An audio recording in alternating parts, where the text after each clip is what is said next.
I was talking fantasy football with my friends the other day. Hey, Josh? Oh, wow. Look who's back. Where the hell you been? At home, sitting in your asses? Go away now, Josh. Actually, my name is Alan. The dorky white kid with a Cub Scout bandana on his head. Bravo.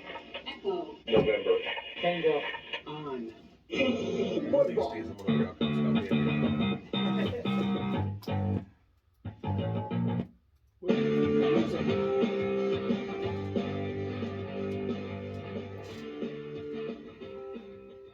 All right, welcome back to Bent on Fantasy Football. Alan and Josh here with you again, and a weird introduction this week. Yes. Um, My Cub Scout bandana fell onto the cord. and So apparently I have no pen, so he tried to steal mine. I did. Didn't work. But anyway, that would have been awesome. But anyway, here we are. Here we are. Week number 6 coming up. Of the NFL and Of week the NFL. number who knows what of our show. So Yes. So if you haven't been watching Inside Joke, you'll get it when you watch the other videos. So we're going to start off like we do every week. We're going to start off with our beers because I've got a good one this week. You want me to go first then? Yes, I do. Okay. I do. Well, I'm going to talk about this for just a minute too. So, Okay. all right, my beer says Dolphins and the NFL do the right thing. Okay, we all know Tua's injured. He's probably going to be out for week 6 is what it looks like. But the fact that they're looking for him to come back in a few weeks is almost criminal to me. Yeah, it is. I don't know if you guys. I'm sure you've seen the replay of that hit on Tua because they showed it like 5 billion times on TV. Oh yeah. But that if I'm laying there on the ground and my fingers are doing something that I can't control, I wouldn't want to be back on the field, and I wouldn't expect my team to want me back on the field. So yeah, I'm with you, man. Okay, cool. All right, Alan. So do the what right thing. what does your beer say? I did not tell Josh what my beer says. So He did ask me to spell my last name, so God, it's Yes. probably going to be something. So I want to make a huge announcement this week. Whirly Labels has a new motto, and their new motto is Whirly Labels, better than some, but worse than most. So I want to give a salute out to Whirly Labels. Whirly Labels does this for free, by the way. I just want to let you guys know. You get what you pay for. Yeah, we do. That's for sure. So just like we do every week, We want you guys to sit back, pop open a cold one, sit back and enjoy the show. You got it.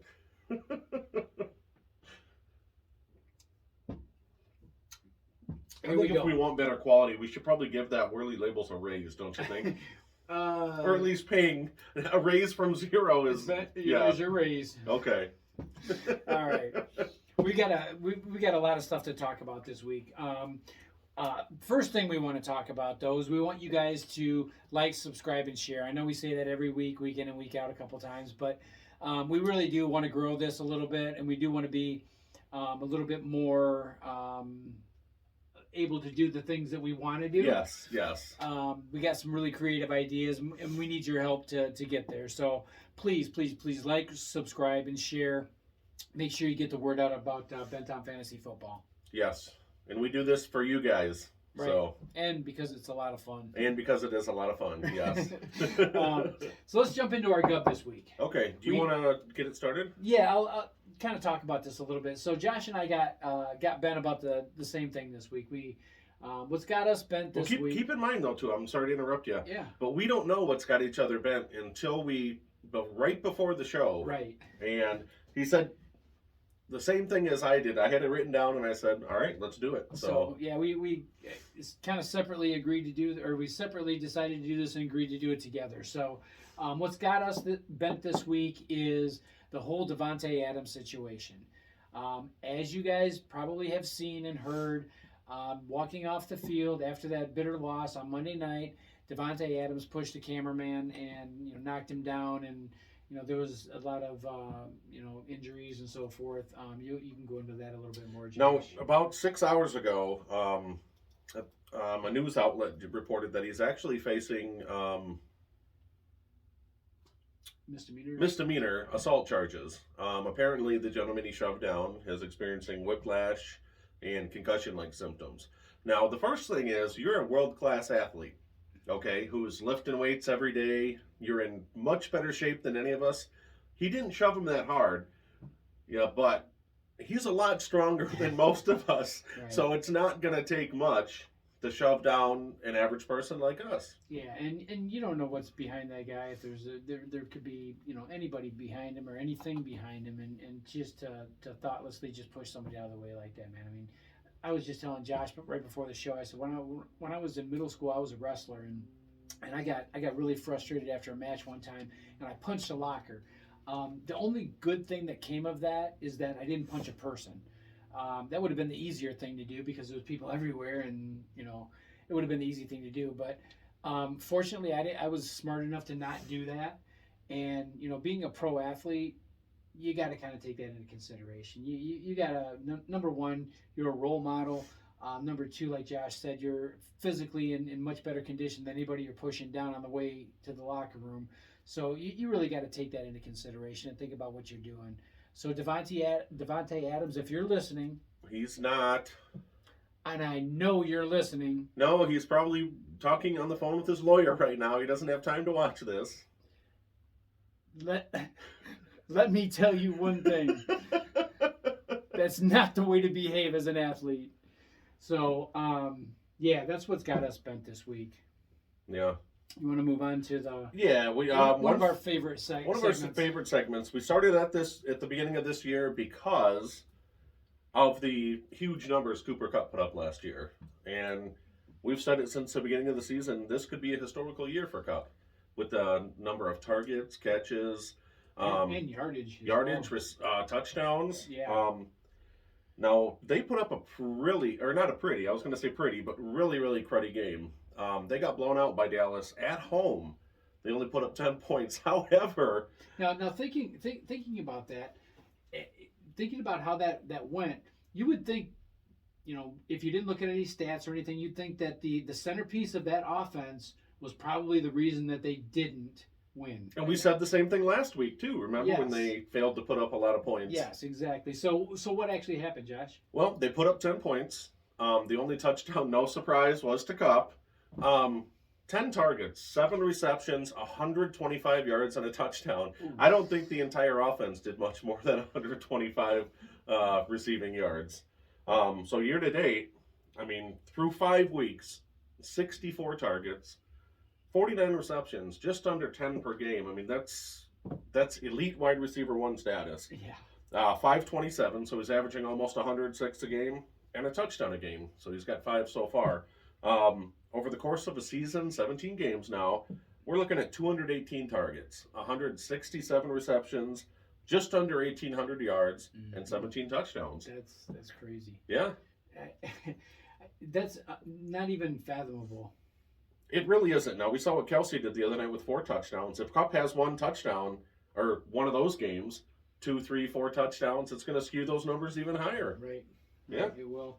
So, Kupp Watch still going on and still with validity. Yes. So, until he proves otherwise that he's not that he can't put up huge numbers like that, we're going to keep watching him. Yeah, and we might even watch him after that because Yeah. he's still going to end up way above we probably receivers. will. Yeah. All right, let's move on to our start and sits. Okay. Let's talk about what happened last week first, and then we'll talk about this week. Okay, so if you guys remember, I was 9-3 for the season, so 9 out of 12, that's pretty damn good. I went 0-4, so I'm now 9-7. Mm-hmm. So, Alan, who was, what were you, 1-3 the first week or something? You've been kind of moving up. He improved to 6-6 last week, so he was at 500. Yep. He went 4-0, so he is now 10-6. So, Alan, high five.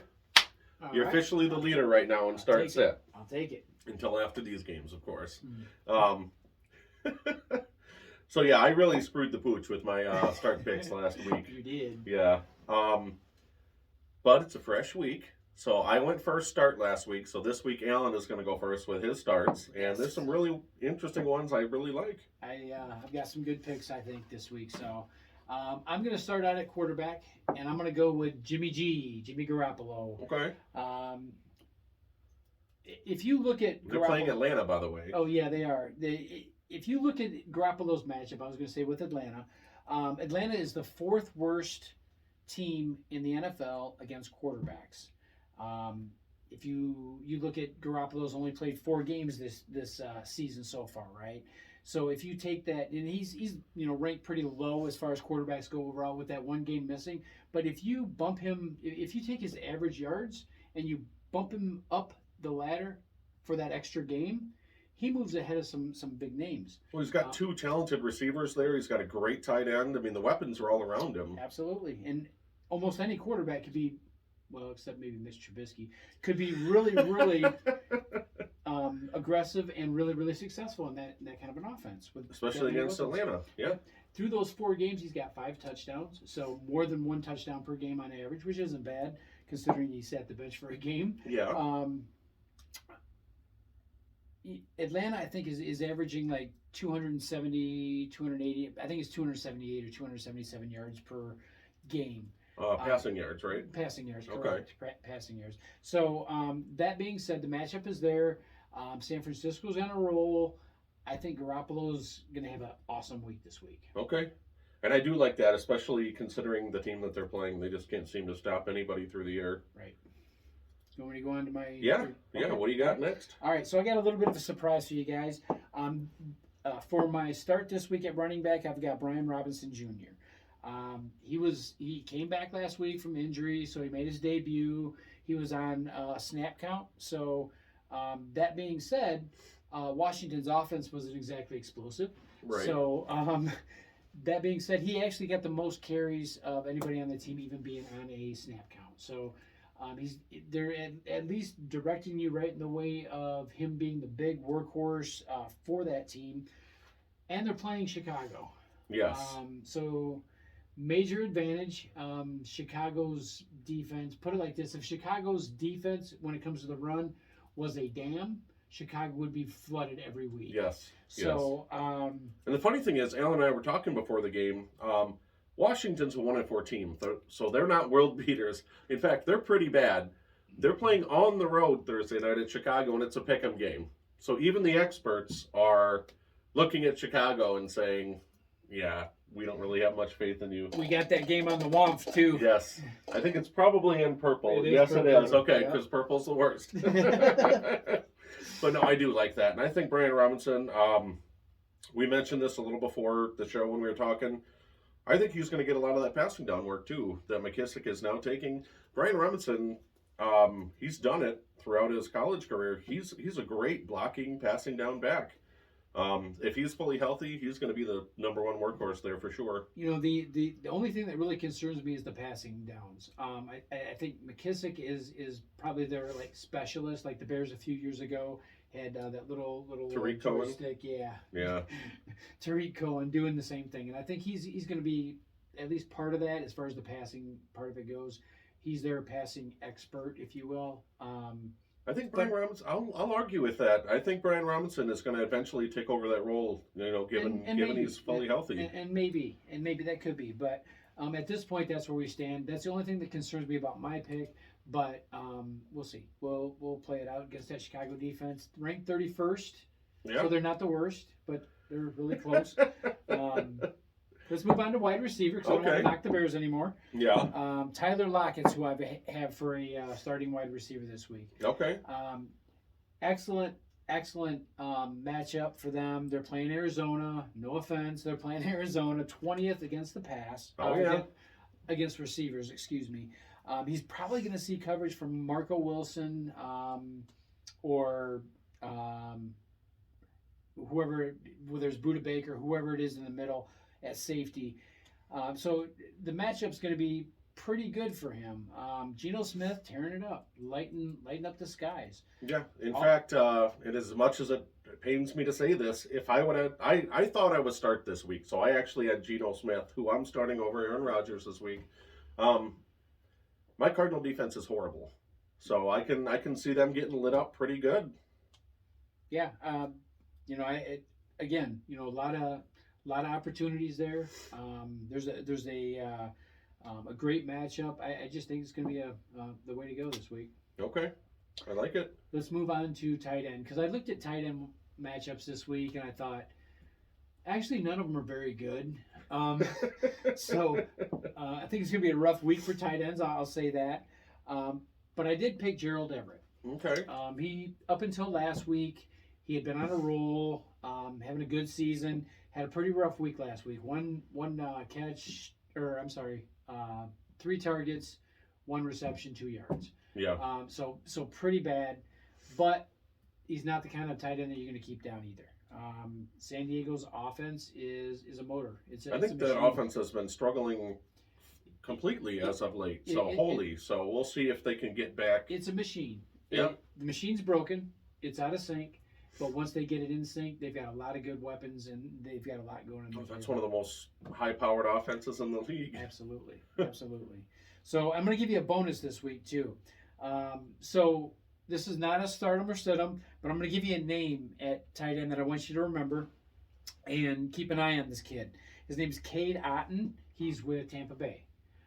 He's been getting a lot more looks from Brady over the last couple weeks, and so his production's going up significantly, and his share of receptions is going up significantly. So keep an eye on him. I don't know. He's not going to be a Gronk. I think you just picked him because he shares the first name with one of the Bears quarterbacks of the past that wasn't very good. Is that why, or? Oh, Cade McNown. Cade McClown. Yes. No. Okay. Well, darn it. But anyway, like I said, he's been getting more action and getting more looks from Brady, and we know that Brady does like to throw to tight ends, so keep an eye on him. Just a little bonus for you. Okay, I like it. So it's my turn to do sits this week. And this pains me to say because I thought this guy was going to be a top 5 quarterback this year. I thought he could really have a resurgent year. And you know what? I'm jumping off that bandwagon. If I wasn't already a few weeks ago, it's Aaron Rodgers. He's just not showing any interest in playing any of these games. I know he's got a lot of personal stuff going on, but still, the talent is rising around him. He hasn't thrown for 300 one time. You know, maybe he's on the ayahuasca too much. Who knows? But he just seems disinterested. You know, like he doesn't even care. Like when they go 3 and out, just walks back to the sideline. Doesn't matter. You know, twirling his long hippie hair. But he just doesn't even seem like he wants to be there. Not only that, but he doesn't seem like he even wants to play the game. Yeah. It's been definitely a different Aaron Rodgers this year than it has been in the past. But so you want to sit him, huh? Yeah, and I'm actually starting because in our league that we're in together, I have Geno Smith also. I'm starting him over Aaron Rodgers. All right, I can live with that because like I said, it looks like a different Aaron Rodgers, and unless something happens to change that, he's going to be that same way. Okay. My next pick is Saquon. Now, Saquon is a beast. I mean, he's a top 3 running back at this point of the season. That Giants offense is not the best. And that Baltimore defense has really stepped up as of late. I mean, granted, they did give up 20 points in the second half to Buffalo. But that's Buffalo. Who are they not going to score on? Right. I think that Baltimore line is really going to shut down Saquon and make that team one-dimensional. I don't see Giants scoring a lot of points, if any, in this matchup. So now the other thing I would say too is the matchup looks horrible, but make sure that if you're going to sit Saquon, make sure you've got somebody viable on your bench. Oh yeah, absolutely. Because we're not trying to because Josh picked a couple big names for the first 2 to sit. So we're not trying to steer you in the wrong direction. We're saying when you look at this, look at it as if you have a viable option on your bench. Right? How about this? I'll throw out a couple names that I would start over him that aren't necessarily every week starters. Sure. Ramondre Stevenson, Raheem Mostert. I would start those 2 guys gladly. Jamal Williams over Saquon this week because of matchups. I wouldn't pick Mostert though. Mostert? Okay. I don't like Mostert this year. But I'm just saying. I think I'm a little higher on Mostert than most people, but Ramondre definitely. I think Ramondre has really cemented himself as the number 1 in New England. Definitely. All right. Now the next guy, it pains me to say too, this is another big name. We were high on him last year. We're still high on him this year. But our expectations are kind of lowering, and that's Michael Pittman Jr. We saw 2 weeks ago when Matt Ryan threw 40 times, Michael Pittman had 3 targets. Last week really wasn't much better. In fact, oh no, I didn't have him as a starter. You had him sitting last week. Yeah, I had him sitting. And last week. you won that one. He put up another mediocre game. Not only 2 inferior weeks, but that Jacksonville defense, I think, is legit. Yeah, I gotta agree with you. The Jacksonville defense, Jacksonville defense is legit, and I think they are gonna shut him down. I don't see, and I have had a whole lot of hope for Indy's offense this year, and it's faded. And I won't be disappointed if next week I come back and I say, man, Michael Pittman really blew away that Jacksonville secondary, because, like I said, we're both high on him, you know, Yep. And we want him to do big things, but I just don't see it this week. It's a hard week to hit for him. Yeah, until he shows us more, he's not really going to be on our starts probably for a couple weeks at least. Yeah. So, and then I love Ertz. Can you say it one more time, Josh? I love Ertz. Thank Okay, the Arizona passing game, Kyler Murray does not look good, and not to mention the Arizona receivers are leading the NFL in dropped passes to this point. So, and Ertz actually had a few big ones a couple weeks ago. He hasn't really done much, and I still want to root for him, but until he really shows me otherwise, I'm not starting him. Yeah, the whole Arizona offense is hard because, like you said, all the drop passes, but and Kyler Murray doesn't look like the Kyler Murray of old. No, and he's in a young career. You don't really have a whole lot of options for that. But this is 5th year, so yeah, I mean, you can't go back too far, right? You can't say it was how he was 10 years ago. Yeah. But that being said, I mean, the drop passes are what's really hurting him. I mean, he still scrambles, he still does the things that he did before, but the drop passes are killing him, and it's the entire offense. It's not just one person. So I will say this though, we get together, watch the games every Sunday, and the Arizona game against Philly last week and against the Rams a couple weeks ago, that was the best game on. So we tend to watch whatever game is going to be the most interesting. Yep. In those games, he really made some poor decisions that led to interceptions that we saw that he shouldn't have been thrown. He got sacked behind the line of scrimmage when he could have just thrown it away. He was outside of the pocket. His decision making just isn't up to par at this point.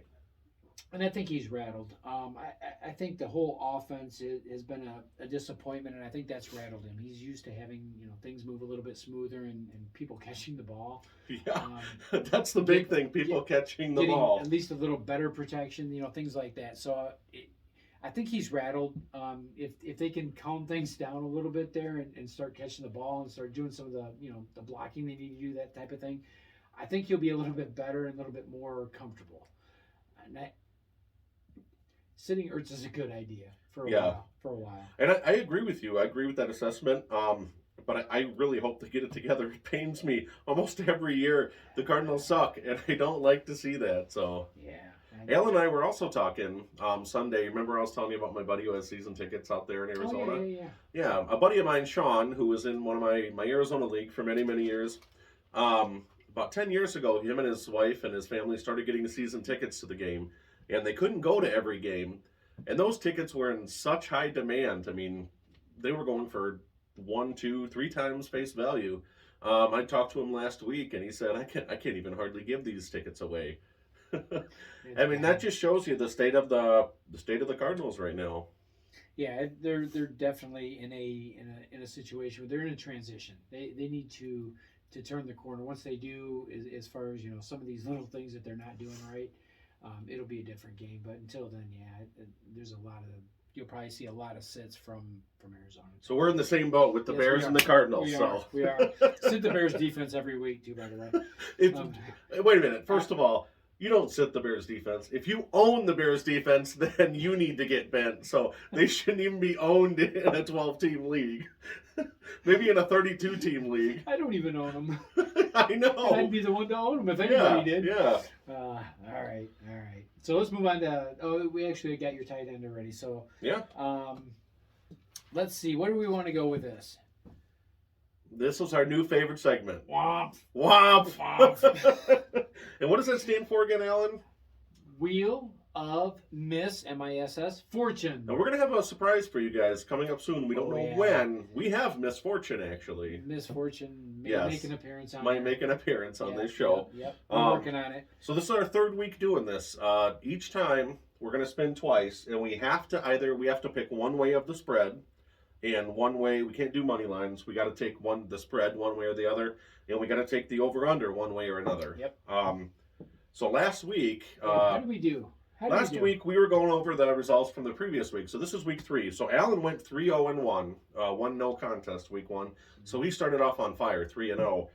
You went 2-2 last week, so 5-2. I mean, shoot, that's a little over 70%. Hey, at least I'm consistent. I went 2-2 each week, so I'm 4-4 for the season. You know, if I'd have put money on those, not that I bet, but if I was to bet and I don't, then I would probably be ahead there. Are you sure? Maybe we should start betting because the money. I mean, our salaries for this show are huge. They are. We actually do have a lot of money to throw around, don't we? Yeah. I mean, we're making 0. We told you guys we're making 0, but the producer and director, we doubled it. So Right. after last week, so and then we're making. Josh has got a little extra income with the Whirly labels. Yes, that I don't charge for. So. Yeah, we got quite the enterprise going. Yeah. So who went first last week? I think it was me, wasn't it? Or was it you? No, you went first last week, and then I go first this week. You go first this week. All right. So let's So see you know what what? the. Let's move the WOMF right Let's up see here. what the first. Let's move it right up here where we can maybe see it a little bit. Let's better see on what the first WOMP pick I don't is. know how well they can see it, but we'll read it to you. It's cool. Land in the purple, please. Land in the WOMP. purple. Please be I feel purple. like an idiot doing that. Ugh.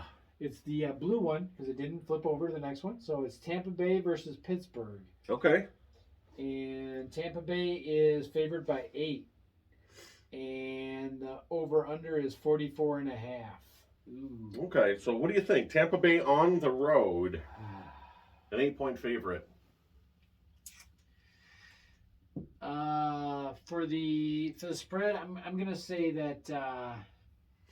Well, that's a tough one for me. I'm gonna take Tampa Bay Minus the 8. to cover that 8. Yep. Okay. What's the over under? 44.5. 44.5. The over under on that, I'm going against every single fiber in my being. Oh no! It's Dallas and Philly. No.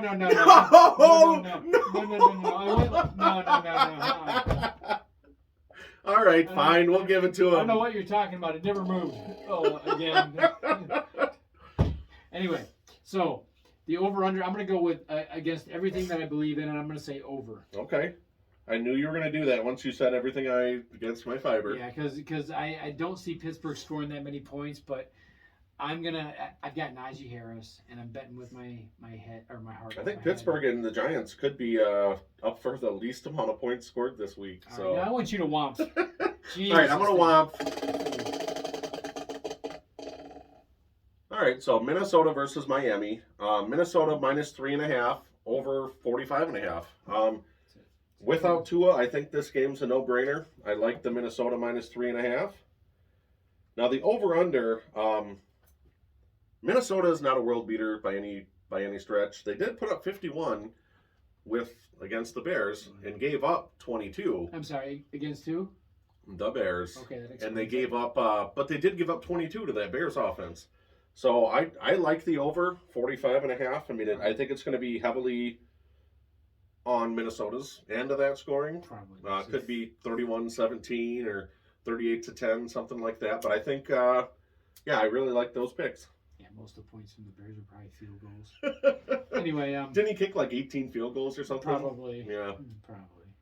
Anyway, no double doinks at all. No double doings. All right. So I like that. I like both of those. The 3.5, I would have definitely gone with that. The over/under, I'd have done the same thing. Yeah. Even though Minnesota's on the road, Miami without Tua is Yeah. not very good. Who was No. the starter? Was it Steven Thompson? No, Skylar Thompson. Skylar Thompson. There Okay. you go. Yeah. So, Yeah. Between the two of us, we got his name. I knew Skylar. He knew Thompson. yeah. So I without one of the first two quarterbacks in Miami, I'm a little afraid which I almost went, just so you know, I almost went with my sit-em this week as Tyreek Hill. Okay. I didn't because I couldn't, but I probably should. Mm-hmm. Being that I got Tyler Lockett, though, I can sit Tyreek. Tyreek can play and then Tyler. Play Tyler Lockett. Yeah. And then it'll all be good. Tyreek had a big game last week, or did he not? He I know did. Tyler Lockett. Tyler Lockett might have outscored him, did he? He did. Yeah, Tyler Lockett had a huge game last week. He had a good game last week. Real good. All right, so we ready to move on to the next Womp? We're ready to move on to the Did Womp. you say Womp? Womp it. Womp.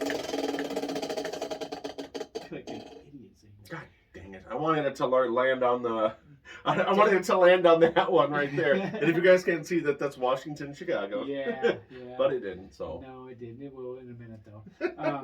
Denver and Los Angeles Chargers. This is a game that I really like because on the over under, I already know where I'm going. I'm going under on. I that know you one. are. I figured you would. And then What is the over under? It's 45.5. 45 and a half. So you're taking under 45 and a half. Yep.